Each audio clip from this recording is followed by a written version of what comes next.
இன்னைக்கு நம்ம Avenger Secret Wars comic சீரிஸோட இஷ்யூ 9ல இருக்கோம். ப்ரீவியஸ் இஷ்யூ பார்க்கறதுங்க ப்ளீஸ் போய் செக் பண்ணிட்டு வந்துருங்க. நம்ம சேனல்ல ஆல்ரெடி அப்லோட் பண்ணிட்டோம். அப்படி நம்ம சேனலுக்கு சப்ஸ்கிரைப் தட்டி விட்டுருங்க. வீடியோ கிக் ஆஃப் பண்ணிடலாம். பிளாக் பேந்தர் கையில இன்ஃபினிட்டி கார்லெட்டோட அவர் கூட நெய்மரும் ரெண்டு பேரும் அந்த போர்ட்டலுக்குள்ள இருந்து வரதை பார்த்ததும் டாக்டர் டூம் அவங்க கிட்ட பிளாக் பேந்தர் என்ன தோக்கடிக்கிறதுக்காக தான் நீ இவ்வளவு பண்ணியா? இப்போ என்ன அழிச்சதுக்கு அப்புறம் நான் இருக்கிற கடவுள்ன்ற இடத்தை நீங்க எடுத்துக்க போறீங்களா? பிளாக் பேந்தர் உனக்கு ஒரு ஒக்காண்டாவும் ஆஸ்கார்டும் கட்டி தரேன், நீ ஏன் கூட சேர்ந்துரு அப்படின்னு டாக்டர் டூம் பிளாக் பேந்தரை பத்தி கேட்கிறாரு. அதுக்கு பிளாக் பேந்தர் உன்னால புது ஆஸ்கார்டும் ஒக்காண்டாவும் கட்டி தர முடியும், ஆனா உன்னால என்னோட மக்கள் வாழ்ந்த ஒக்காண்டாவை உன்னால என்னைக்கும் கட்டி தர முடியாது அப்படின்னு பிளாக் பேந்தர் டாக்டர் டூம் கிட்ட சொல்லிட்டு அவர் கையில வச்சிருந்த இன்ஃபினிட்டி கார்லெட்டை வச்சு டாக்டர் டூம் ஐஸா மாத்திடுறாரு. அப்போ நெய்மர் அவர் கையில வச்சிருந்த ஆயுதத்தை வச்சு ஐஸா மாறின டாக்டர் டூம் நோக்கி வீசுறாரு. நெய்மர் வீசின அவரோட ஆயுதம் ஐஸா மாறின டாக்டர் டூம் மேல குத்தி டாக்டர் டூம் தூள் தூளா உடஞ்சு விழுந்துறாரு. அதை பார்த்ததும் நெய்மர் பிளாக் பேந்தர் கிட்ட டாக்டர் டூம் இவ்வளவு ஈஸியா கொண்டுரும் அப்படின்னு நான் கொஞ்சம் கூட எதிர்பார்க்கல. நெய்மர் ஒரு நிமிஷம் இரு, டாக்டர் டூம் ஒன்னு இவ்வளவு ஈஸியா தோக்குறவே கிடையாது அப்படின்னு பிளாக் பேந்தர் நெய்மர் கிட்ட சொல்லிட்டு இருக்க சமயத்துல தூள் தூளா உடஞ்சு விழுந்த டாக்டர் டூம் அந்த துகள்கள்லாம் ஒன்னா சேர்ந்து டாக்டர் டூம் பழைய மாதிரி எழும்புறாரு.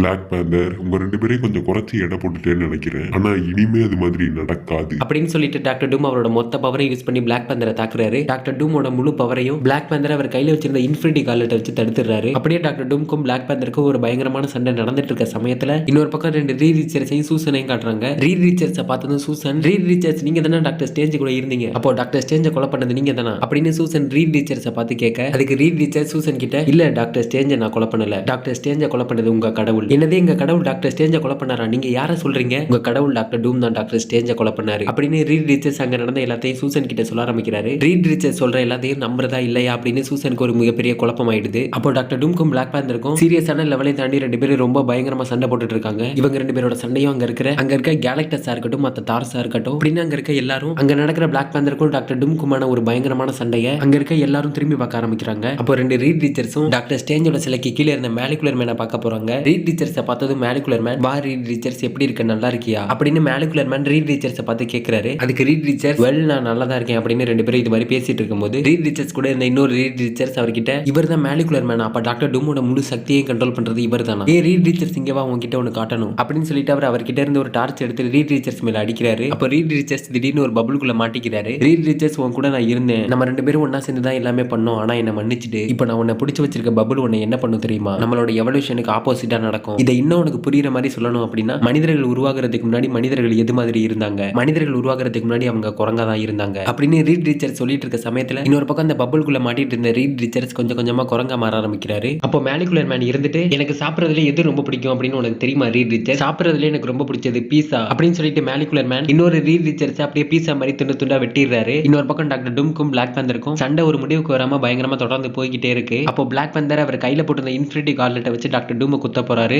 டாக்டர் டூம் அவரோட ஒத்த கையால பிளாக் பேந்தரோட பஞ்சை தடுத்தது மட்டும் இல்லாம பதிலுக்கு டாக்டர் டூம் பிளாக் பேந்தரோட மூஞ்சில ஒரு பலமான பஞ்சை கொடுக்குறாரு. டாக்டர் டூமோட பஞ்சால பிளாக் பேந்தர் அவர் மூஞ்சில போட்டிருந்த அவரோட மாஸ்க பாதி கிழிஞ்சு அவர் முகத்துல இருந்து ரத்தம் வர ஆரம்பிக்குது. பிளாக் பேந்தர் நீ இப்போ தோத்துட்ட, உன்கிட்ட என்னதான் சக்தி இருந்து நீ திறமையா சண்டை போட்டாலும் உன்னால என்னைக்கும் ஒரு கடவுளை எதிர்த்து ஜெயிக்க முடியாது, அந்த கடவுளே இங்க நான் தான் அப்படின்னு டாக்டர் டூம் பிளாக் பேந்தரை பத்தி சொல்றாரு. அதுக்கு பிளாக் பேந்தர் கடவுளா அப்படின்னு பிளாக் பேந்தர் டாக்டர் டூமை பார்த்து சிரிக்க ஆரம்பிக்கிறாரு. ஏய் நீ இப்பதுக்கு சிரிக்கிற பிளாக் பேந்தர், நீ இப்பதுக்கு சிரிக்கிற அப்படின்னு டாக்டர் டூம் பிளாக் பேந்தர் சிரிக்கிறத பார்த்து ஷாக்கிங்ல பிளாக் பேந்தர் கிட்ட கேட்க அப்போதான் டாக்டர் டூம்க்கு புரிய ஆரம்பிக்குது இங்க நடந்தது எல்லாமே ஒரு டிஸ்ட்ராக்ஷன், என்னோட கவனத்தை திசை திருப்ப தான் இப்போ இங்க எல்லாமே நடந்துச்சு அப்படின்னு நினைச்சிட்டு டாக்டர் டூம் திடீர்னு அந்த இடத்துல இருந்து மறைஞ்சிடுறாரு. அப்போ டாக்டர் டூம் மேலிகுல் மேனை பாக்குறதுக்காக டாக்டர் ஸ்டேஞ்சோட சிலை கிட்ட வராரு. அந்த இடத்துல சூசனும் வல்லிரியாவும் இருக்காங்க. சூசன் டாக்டர் டூமை பார்த்ததும் டாக்டர் டூம் நீ தான் டாக்டர் ஸ்டேஞ்சை கொன்னியா அப்படின்னு கேட்காதுக்கு டாக்டர் டூம் தயங்கி பேச ஆரம்பிக்கிறாரு. சூசன் என்னை நம்பு, நான் சொல்றத கொஞ்சம் கேளு அப்படின்னு டாக்டர் டூம் தயங்கி பேசுறத பார்த்ததும் சூசனுக்கு கோவம் வந்துடுது. உன்னை நம்பணுமா டாக்டர் டூம், உன்னை நம்பினதுனால தான் டாக்டர் ஸ்டேஞ்சை நீ கொலை பண்ணியா அப்படின்னு சூசன் கோவத்தோட உச்சத்துக்கே போய் டாக்டர் டூம் கிட்ட கேட்க என்ன மன்னிச்சிட்டு Susan, I am very sorry அப்படின்னு டாக்டர் டூம் சூசனை பார்த்து சொல்லிட்டு அங்க இருந்து மேலிகுல் மேன் இருக்கிற இடத்தை நோக்கி போக ஆரம்பிக்கிறாரு. மேலிகுல் மேன் இருக்கிற இடத்துல ரீட் ரீச்சர்ஸை பார்த்ததும் டாக்டர் டூம் ரீட் ரீச்சர்ஸ் இங்க எதுக்கு வந்திருக்க, என்னோட எல்லா வேலைகளையும் நீ மூக்க நுழைச்சுக்கிட்டே இருப்பியா அப்படின்ற மாதிரி டாக்டர் டூம் ரீட் ரீச்சர்ஸை பத்தி கேட்கிறாரு. அதுக்கு ரீட் ரீச்சர்ஸ் நான் இங்க வந்தது மேலிகுல் மேன் கிட்ட சமாதானம் பேசி இங்க இருக்க எல்லாரையும் காப்பாத்துறதுக்காக தான் வந்தேன் அப்படின்னு டாக்டர் டூமை பார்த்து சொல்றாரு. இங்க இருக்க எல்லாரையும் காப்பாத்த போறியா? நானும் மேலிகுல் மேனும் ஒன்னா சேர்ந்து ஒரு உலகத்தை உருவாக்கி கோடிக்கணக்கான பேரை காப்பாத்திருக்கோம், ஆனா உன்னால உன் குடும்பத்தை கூட காப்பாத்த முடியல, நீ எல்லாரையும் காப்பாத்த போறியா அப்படின்னு டாக்டர் டூம் ரீட் ரீச்சர்ஸை பார்த்து சொல்ல டாக்டர் டூம் பேசுறதை கேட்டதும் ரீட் ரிச்சர்ஸ்க்கு கோவம் வந்துடுது. அப்போ ரீட் ரிச்சர்ஸ் டாக்டர் டூமை தாக்குறதுக்காக முன்னாடி வராரு. அதுக்கு முன்னாடி டாக்டர் டூம் அவரோட பவரை யூஸ் பண்ணி ரீட் ரிச்சர்ஸை தாக்கிடுறாரு. ரீட் ரிச்சர்ஸ் எப்படியோ டாக்டர் டூமோட தாக்குதல இருந்து தப்பிச்சிடுறாரு. இதை பார்த்த மேலிகுல் மேன் டாக்டர் டூம் கிட்ட அளவுக்கு அதிகமான பவர்ஸ் இருக்கு, இதை வச்சு டாக்டர் டூம் ஈஸியா ரீட் ரிச்சர்ஸை தோக்கடிச்சிருவாரு, இப்படி நடக்க கூடாது, இப்படி நடந்தா சண்டை விறுவிறுப்பா போகாது அப்படின்னு மேலிகுல் மேன் தனக்கு தானே சொல்லிட்டு டாக்டர் டூம் கிட்ட இருக்கிற அவரோட சக்தி எல்லாத்தையும் மேலிகுல் மேன் அவர்கிட்ட இருந்து எடுத்துறாரு. டாக்டர் டூம் கிட்ட எந்த பவர்ஸும் இல்லாததுனால ரீட் ரிச்சர்ஸ் அவரோட உடம்ப வளைச்சு டாக்டர் டூம் முழுவதுமா பிடிச்சிடுறாரு. என்னோட குடும்பத்தை பத்தி பேசின டாக்டர் டூம் அதுக்காக அனுபவி அப்படின்னு சொல்லிட்டு ரீட் ரிச்சர்ஸ் அவர் உடம்ப வச்சு டாக்டர் டூம் இருக்கிறாரு.